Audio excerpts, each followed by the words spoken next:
hoje nós vamos aprender algumas noções importantes sobre a estrutura do período simples, algumas noções de gramática, iniciando pela área da sintaxe, tá bom? A área da sintaxe é aquela que estuda as funções que as palavras exercem dentro de uma frase ou de uma oração, tudo bem? Ela desempenha basicamente ela vai se relacionar principalmente ao sentido e ao desempenho que as palavras apresentam dentro de uma frase. Na prova do Enem, a sintaxe ela está diluída na parte da interpretação de texto. Então, são questões que, por exemplo, exigem do aluno o reconhecimento de sujeito, verbo, predicado e as suas devidas funções dentro de um texto, tá bom? Novamente, a sintaxe é a parte da gramática que estuda a disposição das palavras na frase e nas frases entre si, tudo bem? E a relação lógica que essas frases possuem, né? Então, vai falar do emprego do sujeito, do verbo, do predicado, do aposto, do vocativo, vários outros aí elementos gramaticais que nós vamos aprender no decorrer das nossas aulas, tá bom? A principal função da sintaxe na nossa vida, né, é dar o sentido correto, né? Como as frases, elas conseguem ser utilizadas de uma forma correta, né? Dar o devido ordenamento correto à utilização dessas palavras. Então, a sintaxe vai analisar o sentido das frases e realizar o ordenamento correto das palavras dentro da oração. Ela que vai dizer que, por exemplo, você não pode separar com vírgula o sujeito do seu predicado, tá bom? Então, aprender esse assunto aqui hoje em sala de aula é fundamental para que você também aprenda outros conceitos gramaticais. Outras regras de gramática vão estar diretamente relacionadas com o desenvolvimento da sintaxe. Você vai saber utilizar a pontuação de uma forma mais adequada a partir da sintaxe, né? As regras de pontuação que eu te dei na aula anterior, elas não envolviam tanto conhecimento da sintaxe, embora eu tivesse que explicar já algumas coisas, né? As regras de concordância, verbal e nominal, regras de regência, de crase, funcionam devido ao conhecimento da sintaxe. Você precisa saber o que é um sujeito dentro de uma oração para você poder fazer a devida concordância verbal do sujeito com o verbo, né? Existem algumas regras de pontuação que eu falei na semana passada que dependem desse conhecimento. Você precisa saber o que é um vocativo, você precisa saber o que é um aposto, para você poder entender que esses termos dentro de uma frase ou de uma oração precisam vir acompanhados com a vírgula, entende? Então, tudo parte do conhecimento da sintaxe. Por isso que essa aula ela vai exigir de vocês muita atenção, tá? E também vai exigir que você seja muito sincero quando você não entendeu alguma coisa e diga que você não entendeu, para que assim eu possa repetir até que você entenda, tá bom? Tendo em vista a essencialidade desse assunto. Eu imagino que ano passado, no nono ano, vocês pouco tiveram contato com a área da sintaxe, ensino fundamental também de vocês não devem ter ajudado muito. Então, esses conceitos aqui são coisas que a gente aprende no ensino fundamental, mas que nós retomamos gradualmente no ensino médio, principalmente essa diferenciação entre o que é frase, oração e o que é período. Tudo bem? Então, vamos lá para esses conceitos aqui a priori. A frase, gente, a frase se constitui por todo enunciado que apresenta sentido completo. Então, é toda a construção de palavras que juntas formam um sentido completo. Tudo bem? A frase, ela não precisa da presença de um verbo, necessariamente, tá? E quando ela não é acompanhada de um verbo, ela é chamada de frase nominal, tá? Fogo, socorro, entendeu? São frases que são palavras que possuem aqui um sentido completo, portanto, se classificam como frase, mas que na sua composição não apresentam um verbo. Então, você vai chamar isso de frase nominal. Agora, quando esta frase apresenta um verbo, nós podemos chamá-la de frase verbal ou de uma oração. Tudo bem? Perceba aqui, estou em casa. né? Então, essa frase, ela se constitui a partir do verbo estar, né? Deste modo, ela é uma frase verbal. Ah, Jamile, mas você pode me lembrar o que é verbo, né? Faz tanto tempo que a gente não estuda e eu queria saber o que é. Verbo é a classe de palavras que apresenta os termos que desempenham ação, né? Então, o verbo, ele é tudo aquilo, toda palavra que expressa uma ação, que pode ser conjugada, ou toda palavra que expressa um estado, né? Então, quando eu digo casar, amar, cheirar, né? Ver, sentir, eu tenho aqui ações, e você percebe que essas palavras, elas podem ser conjugadas. Ele sentia, ela sentiu, ele sentirá, né? Então, aqui nós percebemos que essas palavras podem ser conjugadas, portanto, você pode entendê-la como um verbo. Pois bem, depois da frase, como todo o conjunto de palavras que apresentam um sentido completo, você tem o conceito de oração. Uma oração é toda organização de palavras que apresente um verbo, Então, toda vez que você vê um verbo dentro de uma frase, você pode dizer que ali há uma oração, né? E para haver uma oração diferente da frase, você não precisa de sentido completo. Havendo o verbo na frase, há uma oração. E essa construção não necessariamente precisa vir com o sentido completo, tá? Então, aqui, Maurício chamou o amigo. Nessa frase, você tem aqui apenas um verbo, o verbo chamou. Então, você tem, além de uma frase, porque ela é um conjunto de palavras que tem sentido completo, uma oração, porque nela há um verbo. Tudo bem? Aqui, ele pediu que colaborássemos. Nessa frase, você tem uma frase porque há um sentido completo e você tem aqui dois verbos. Ele pediu e colaborássemos. Portanto, você tem duas orações. Tudo bem? Porque há a presença de dois verbos. Aqui em ele pediu, você tem uma oração, e em que colaborássemos, você tem uma outra oração. E perceba que a segunda oração, que colaborássemos, não tem o sentido completo. Mas isso não impede que essa organização de palavras aqui seja uma oração. Tudo bem? Por fim, você tem aqui o período, né, que nada mais é do que um conjunto de orações, né, uma frase ou um conjunto de palavras em que no seu corpo há a presença de orações, a presença de verbos. Tudo bem? Então, aqui, fizemos o serviço. Fizemos o serviço é uma frase, porque tem sentido completo. É uma oração, porque apresenta um verbo. E é um período simples, porque neste caso você tem apenas um verbo.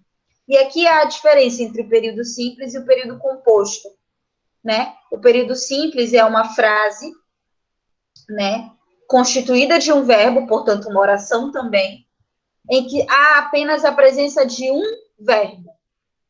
Tudo bem? Portanto, o período composto é aquele em que você tem uma frase, em que você pode identificar mais de uma oração. Estudei e fui para a escola. Essa frase, ela se constitui por um período composto, porque aqui você consegue identificar duas orações, ou seja, dois verbos. Tudo bem? E aí nós vamos estudar isso. Nós vamos estudar toda a estrutura do período simples, que são divididas entre termos essenciais, acessórios e integrantes, e todo o período composto, que vai ser constituído pelas orações coordenadas e subordinadas. Mas até aqui, a turma compreendeu o que eu disse? Gostaria Sim. que vocês me dessem o ok, por favor. Todos compreenderam? Sim. Certo, obrigada pelo feedback.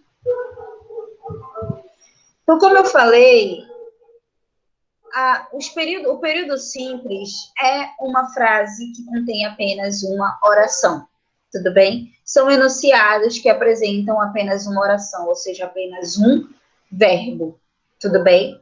E geralmente o período simples ou as orações, de modo geral, elas vão ter termos que aparecem vez ou outra ou sempre dentro da construção dessas orações, tá? Você tem aquilo que nós chamamos de termos essenciais, que são os termos mais pertinentes, mais presentes e importantes dentro de uma oração. Eu não digo que eles estão em todas as orações, porque você pode ter uma oração sem sujeito, tá? E você tem aqui a presença do sujeito e do predicado como termos essenciais da oração. Você tem termos integrantes que apenas integram o sentido e a construção dessas orações, eles podem ou não estar presentes, que é o objeto direto, indireto, o agente da passiva e o complemento nominal. Esses termos nós vamos estudar em uma outra aula.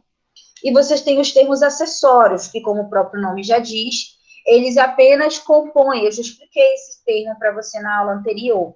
São termos que compõem a frase de forma optativa. São termos descartáveis. Portanto, se eu quiser retirar da frase, eu não vou prejudicar o seu sentido, como é o caso do aposto, né?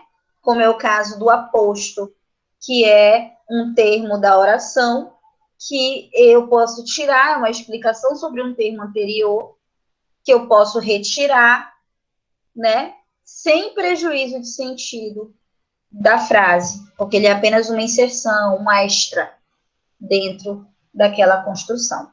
Tudo bem? Então, o que nós vamos estudar hoje sobre a estrutura do período simples, né? Nós vamos estudar os termos essenciais, o que é sujeito e o que é predicado, tá? Sujeito e predicado estão relacionados à necessidade que o ser humano tem de verbalizar o que pensa e sente sobre o mundo, sobre si e sobre suas relações, né?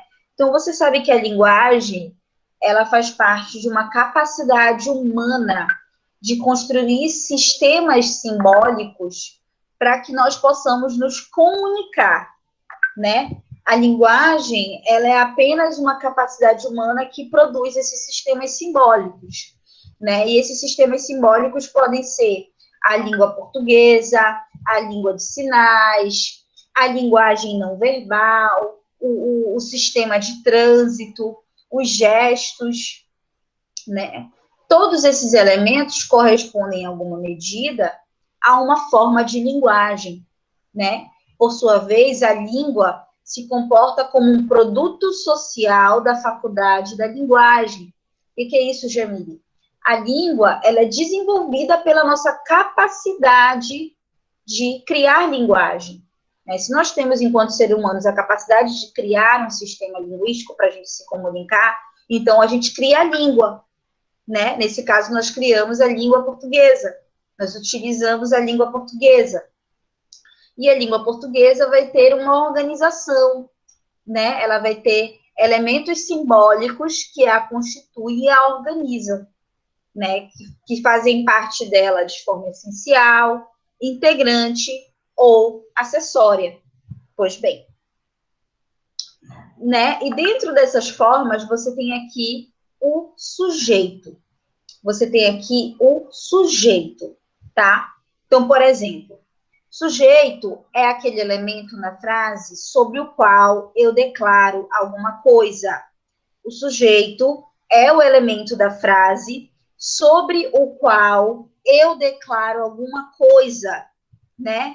Além disso, o sujeito é conhecido por ser o elemento responsável por praticar a ação presente dentro do texto.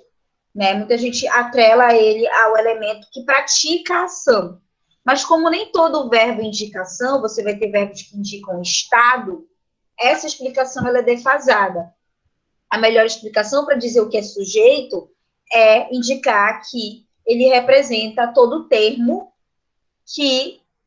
sobre o qual eu falo alguma coisa, eu declaro alguma informação. Então, aqui você tem 4 classificações de sujeito que podem aparecer dentro do período simples. Ó, você tem o sujeito simples, que é representado por apenas um sujeito dentro da oração, tudo bem? Então, por exemplo, aqui, o presidente sonha com a reeleição, né? Dentro dessa construção aqui, você tem o elemento sobre o qual eu declaro alguma coisa. É aquela famosa pergunta: quem sonha? Quem sonha com a reeleição? A resposta: o presidente. Então, eu já sei que todas as informações presentes nessa frase se referem a um elemento. Esse elemento é o sujeito. Tudo bem? As mulheres não paravam de gritar. Quem não parava de gritar? As mulheres. Então, eu já sei Professora, tem alguém que todas querendo as entrar? informações presentes nessa frase se referem a um elemento, portanto, ao sujeito. Pois não? Alguém falou alguma coisa? Tem alguém querendo entrar? Tá, já vou aceitar aqui.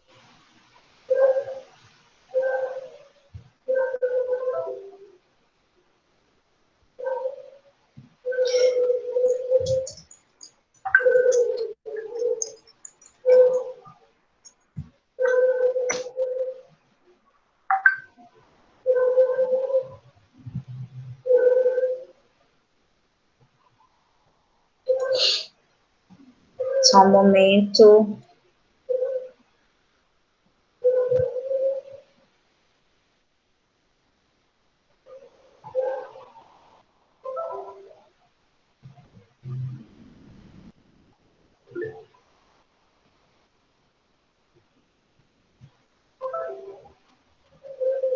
Estou aguardando aqui o convite da Paola. Falem para ela. Da aula também, né? A gente começa às 8h15. Então, não tem como ficar esperando.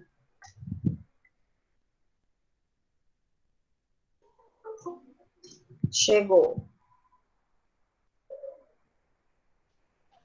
Pronto.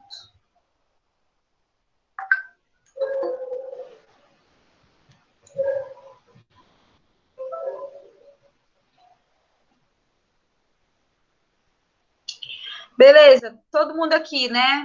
Vamos lá, então. Vamos prosseguir com o raciocínio. Não bora quebrar o entendimento do que a gente estava explicando aqui. Ó, sujeito, todo elemento sobre o qual eu declaro uma informação. Então, perceba aqui, ó. Ninguém estava em casa. Quem não estava em casa? Ninguém.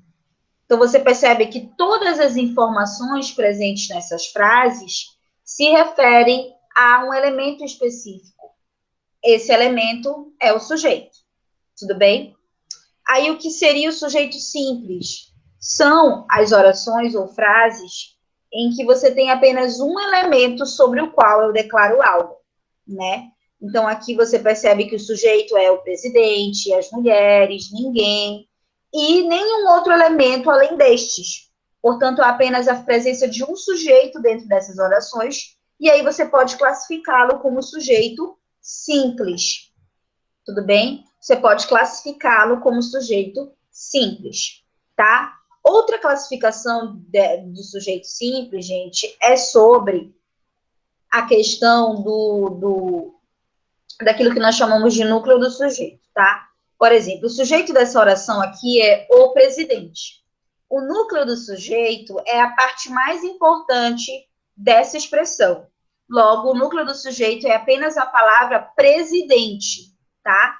Aqui, as mulheres não paravam de gritar, né? As mulheres é o sujeito dessa oração. Agora, a palavra mulheres sozinha, nós vamos chamar de núcleo do sujeito, tá? Aqui, como o sujeito é constituído apenas pela palavra ninguém, portanto, além do sujeito ser ninguém, o núcleo do sujeito também vai se chamar ninguém, tá bom? Perfeito. Agora, por associação, o sujeito composto é aquele em que você tem mais de um núcleo. É a frase ou período em que você tem mais de um núcleo do sujeito, ou seja, mais de um elemento sobre o qual eu declaro alguma coisa. Então, olha só, estão decididos o noivo e a noiva. Estão decididos o noivo e a noiva. Aí perceba bem aqui, ó. Quem está decidido? O noivo e a noiva. Então, percebo que é mais de um elemento que eu declaro algo. É mais de um elemento que você pode dizer também que está praticando a ação presente nessa frase. Então, aqui você tem o sujeito composto. Tudo bem? Agora, eu peço especial atenção aqui para esses dois sujeitos que podem confundir vocês. Tá? Você tem aquilo que nós chamamos de sujeito elíptico, implícito, desinencial ou sujeito oculto, tá? Existem 4 tipos de classificação, tá? E nada mais é do que aquele sujeito que você pode inferir que está presente nessa oração, né? Eu não escrevo diretamente quem é o sujeito na frase, mas eu consigo inferir a presença dele. Ele está apenas oculto nessa frase, não ausente dela. Tá? Então, aqui, ó, lançamos um novo perfume. Quem lançou? Nós. Nós. Ó, perceba aqui que nesta frase, ó, lançamos um novo perfume, você tem a presença implícita do nós. Nós lançamos um novo perfume, né? Ou aqui, dancei no meio do pitiu. Quem dançou? Eu. Fiz o dever de casa ontem que a professora mandou. Quem fez? Eu. Entendeu? É como se na construção da frase ele omitisse o eu por achar desnecessário, em vez de escrever eu fiz isso, etc, etc. Eu dancei no meio do pitiu. Ele omitiu o eu, porque a presença do verbo na primeira pessoa, olha, dancei, já é suficiente para inferir qual é o sujeito dessa oração. Né? O sujeito desta oração é a pessoa que fala. Assim como no lançamos é a pessoa que fala, só que no plural, nós. Entenderam? Então, essas frases aqui, elas estão todas na primeira pessoa. Lançamos um novo perfume, dançamos no meio do pitiu. Né? O sujeito dessas orações é a pessoa quem fala, eu ou nós. Então, aqui eu tenho um sujeito nessa frase, que é o caso de haver um sujeito, só que no caso ele está oculto. Ele está, eu posso depreender a presença dele dentro dessa frase. É diferente do sujeito indeterminado, que é um sujeito que eu sei que está aí, né? É um sujeito que está praticando a ação verbal, é um elemento sobre o qual eu declaro alguma coisa, mas eu não consigo dizer quem é. Eu não consigo dizer que é o eu ou o nós. Fica indefinido para mim quem é esse sujeito. Eu sei que ele existe, mas ele está indefinido dentro deste texto. Tudo bem? Então, aqui, ó, falaram de sua mãe. Aí eu te pergunto, quem falou? Eles. Mas perceba, nessa frase eu posso estar me referindo tanto a ele quanto a eles. Porque quando eu digo assim, ei, falaram da tua mãe lá na rua, eu posso estar falando só de uma pessoa que estava falando mal, né, da tua mãe, etc. Ou eu posso estar falando de um conjunto de pessoas. Então aqui você percebe que está indeterminado. Eu não sei se foi uma pessoa ou um conjunto de pessoas que falou mal da minha mãe. Então, neste caso, há a presença de um sujeito que eu não consigo determinar. Tudo bem? Aqui, quando o verbo está na primeira pessoa, eu consigo determinar quem é o sujeito. Aqui, quando ele está na terceira pessoa, fizeram, tocaram a campainha, falaram de você, telefonaram. Nessas construções, eu não consigo dizer quem fez a ação, né? Sobre quem eu estou declarando alguma informação. Portanto, aqui o sujeito é indeterminado, ok? Então, eu gostaria que os alunos dessem um feedback acerca dos tipos de sujeito e me dissessem aí no chat se compreenderam ou não essas classificações, por favor.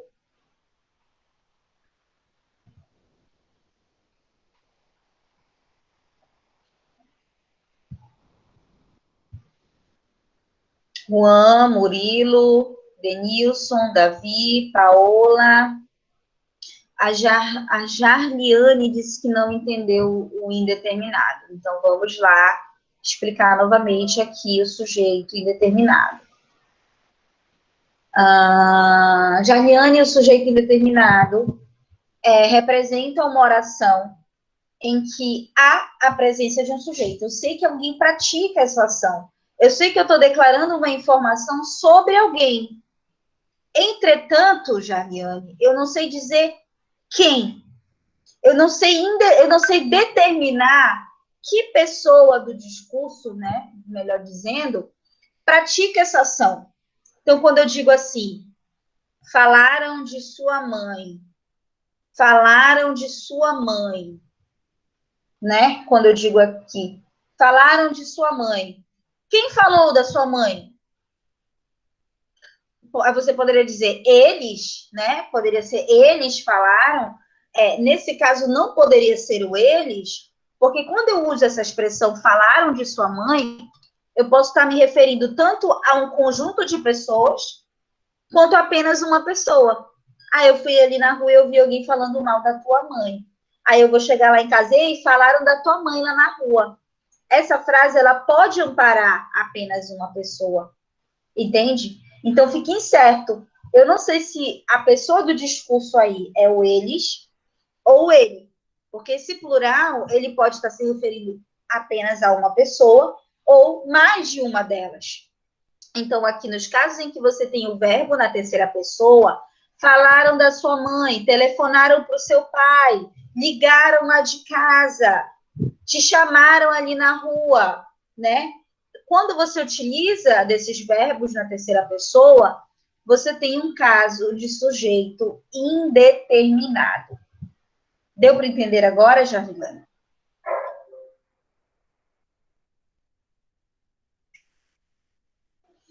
Tudo bem.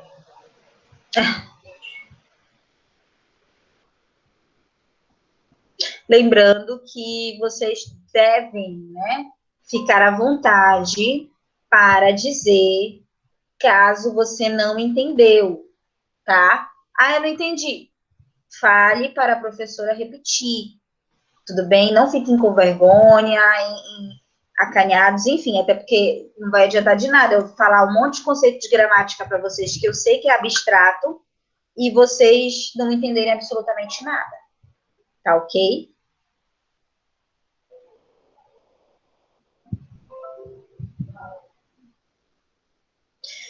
Aqui, galera, você tem uma questão do Enem que fala sobre esse assunto, mas eu vou pular para a gente poder discutir num outro momento, porque ela é uma questão um pouco trabalhosa, ela vai pedir uma análise sintática mais específica. Essa é uma questão nível difícil da prova do Enem.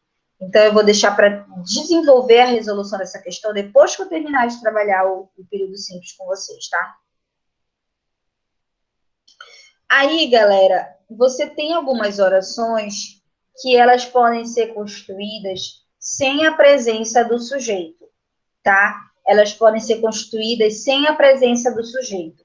É diferente das orações com sujeito indeterminado, tá? Orações com sujeito indeterminado são orações em que você tem um sujeito, você só não consegue dizer qual é o sujeito, tá? As orações sem sujeito, como o próprio nome já diz, são orações que têm o verbo, né? São frases que têm o verbo, mas que não tem a presença de um sujeito. Eu não declaro nenhuma informação sobre alguém.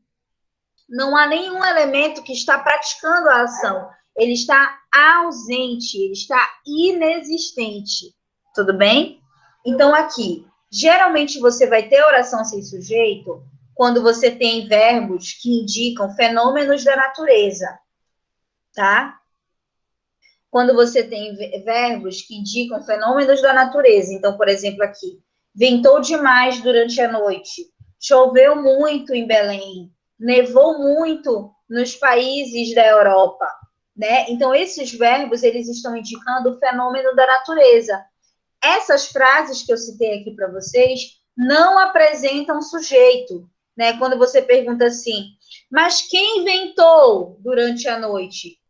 Ninguém inventou, ninguém inventa, né?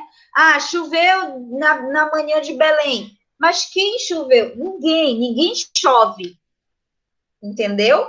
Ninguém chove.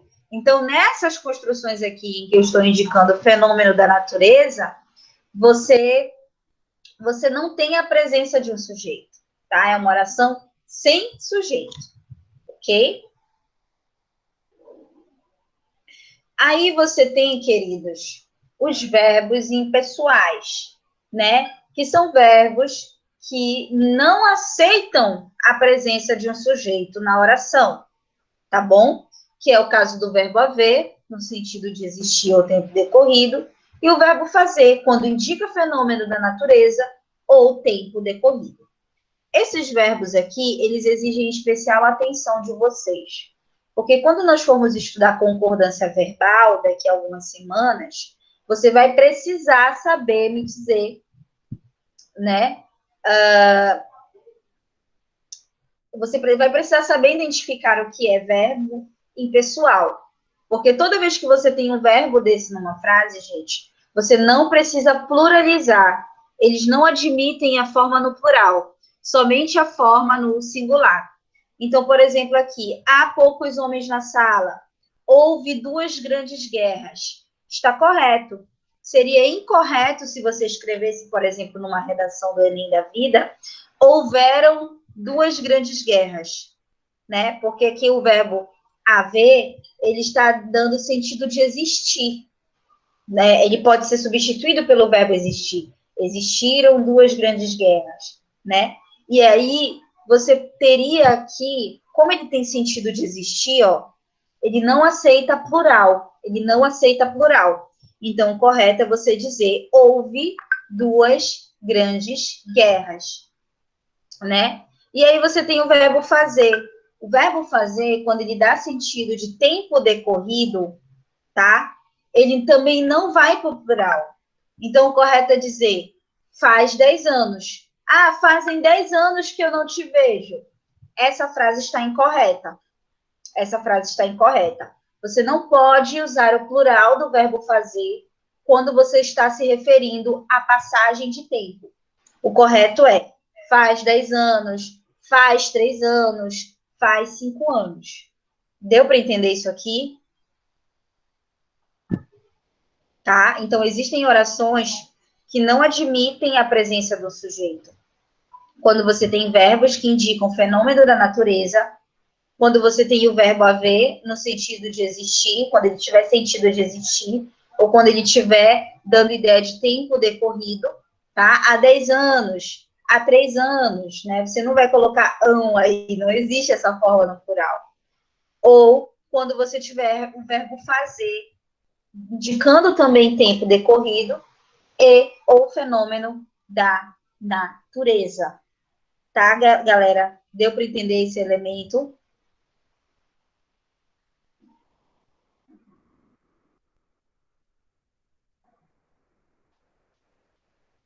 Muito bem, muito bem. Queridos, agora nós vamos estudar os predicados, tá? E eles são bem tranquilos, tá? Eles são, na verdade, classificados de 3 formas. Galera, o predicado, preste atenção. Se o sujeito é o elemento sobre o qual eu declaro alguma informação, o predicado é a informação que eu declaro sobre o sujeito. Tudo bem? O sujeito é o elemento que pratica a ação, o sujeito é o elemento sobre o qual todas as informações da frase se relacionam. Tudo bem? Agora, o predicado, por sua vez, representa essa informação presente na frase. Deu para entender? E aí existem 3 tipos de predicado. Existem predicados que são constituídos apenas por nomes, não por verbos, como substantivos, adjetivos. Existem predicados que são o próprio verbo, tá? O próprio verbo é o predicado. E existem predicados que são constituídos tanto pelo verbo quanto por um nome, por um determinado nome. Ok. que você vai ter aqui, ó? Olha essa frase. Os tomates estão maduros. Os tomates estão maduros, tá? Ó, os tomates nessa oração é o sujeito, tudo bem? Estão é o verbo desta oração. E maduros é aquilo que nós chamamos de predicado desta oração. Mas como assim, Gemile? Me explica melhor isso. O verbo estar, gente, o verbo estar, ele não indica uma ação. Perceba, ele não é uma ação que você está praticando. O estar representa um estado, entendeu? O verbo estar, ele indica um estado. É aquilo que nós chamamos de verbo de ligação. Toda vez que o verbo não expressa uma ação, e sim um estado, nós vamos chamá-lo de verbo de ligação. Outro exemplo é o verbo ser. Ele é, né? Ele é feliz no seu casamento, né? Esse ele não está indicando uma ação, ele está indicando o estado da pessoa, né? Então, ele é. Tudo bem? Ok. Toda vez que você tiver verbos assim, como o verbo estar e o verbo ser, você tem um verbo de ligação dentro da sua frase.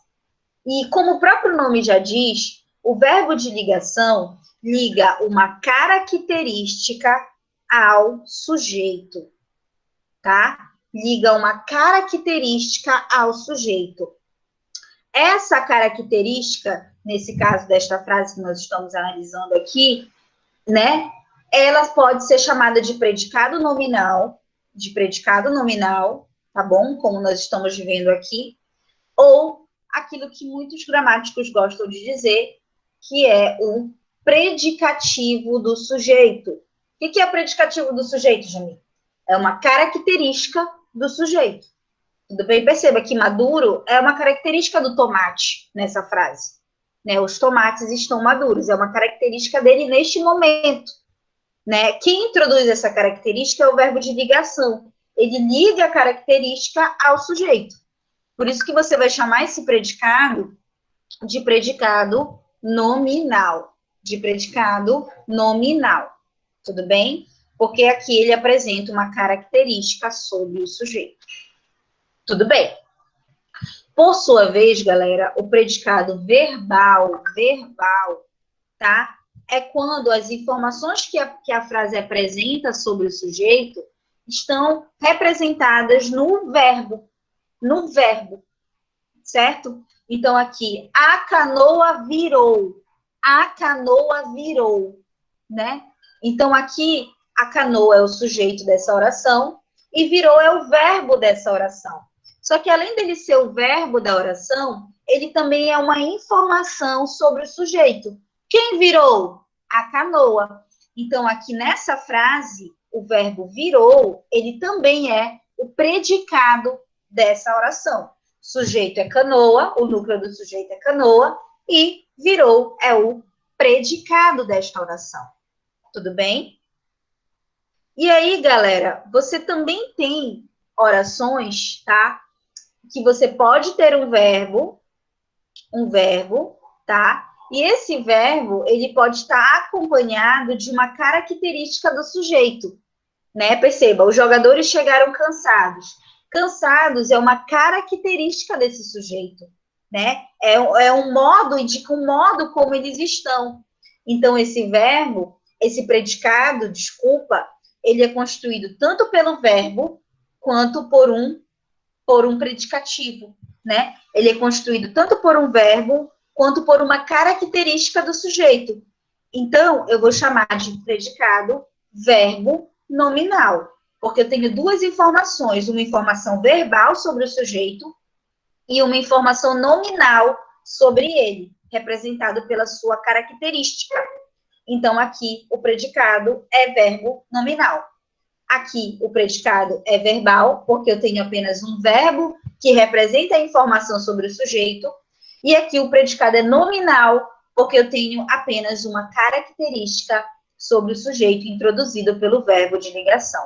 Perceba que aqui o predicado nessa primeira frase não é verbo nominal, porque o verbo estar é um verbo de ligação. Então, ele não vai exercer essa função de predicado como aqui o verbo virou, que é um verbo que indicação, e o verbo chegaram, que é outro verbo que indicação, representa. Tudo bem, queridos? Então, predicado nominal, representado por uma característica do sujeito, um nome.